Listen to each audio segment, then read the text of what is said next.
Ben, moi, je pense qu'il y a une chose fondamentale avant d'aborder le processus de création comme tel, mais je pense qu'il y a une chose fondamentale pour nous qui était vraiment une grande importance, c'est que nous, on voulait amener le théâtre au monde.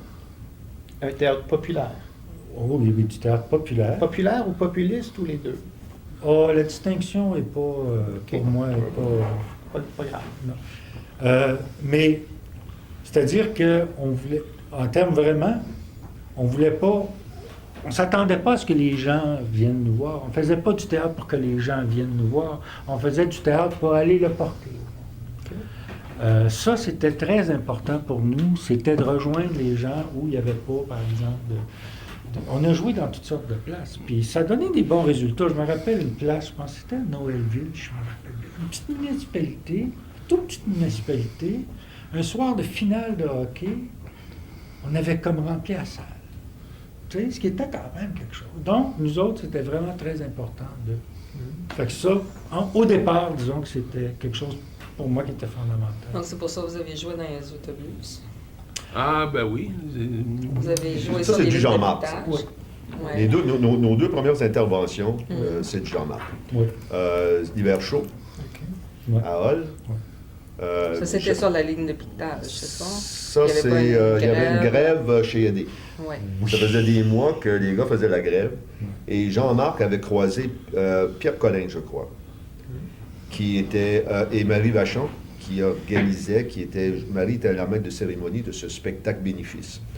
Et sachant qu'on était pour monter éventuellement une troupe de théâtre, Jean-Marc s'est dit, c'est notre occasion. Et comme Jean-Marc, je pense qu'il était plus éveillé sur le plan politique. À l'École nationale, il y avait eu, bon, il y a des histoires derrière, là, c'est ça.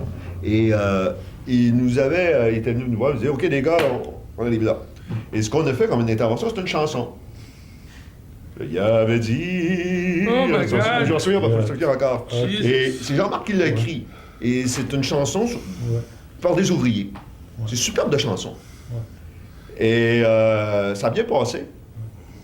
Et après ça, il y a eu les autobus parce que je ne sais pas comment il a tombé, il a mis la main là-dessus.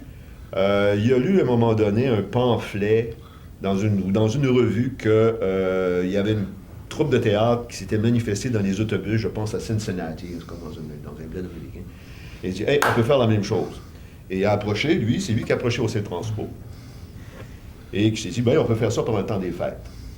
Moi, je n'y ai pas participé, je m'en allais dans le Nord avec ma blonde. Alors, il a fait appel à Évelyne Régimbal, qui était une de ses collègues de l'École nationale, qui m'a remplacé et qui a joué avec les gars. Et là aussi, ça s'est très bien passé. Alors, c'est là, tu sais, c'est en faisant des petits pas que l'éveil se fait. Là, tu apprends à te définir. Mais tu vois, déjà en partant, je pense que le désir de faire du théâtre ailleurs que dans un lieu de théâtre C'est ça, oui. était déjà là. C'était au cœur vraiment beaucoup de, je pense, de l'action qu'on faisait. Tu sais. Alors, où s'installer, c'était un peu improvisé aussi. Où est-ce qu'on peut s'installer? Bon, ben, attends, pas de place, c'est l'atelier. Il n'y avait rien, c'était un milieu francophone, c'était un milieu défavorisé, un petit peu plus pauvre. Et à l'époque, tu avais aussi les comités de citoyens, qui étaient très forts. Et là, dans notre action sociale, pour l'Ontario français, c'était déjà politique, tu sais, la CFO, tout ça. Et comme petit citoyen, Jean-Marc s'était infiltré, avait fait des connaissances. Et il nous a dirigés vers ça. Et ils nous ont souvent aidés, là.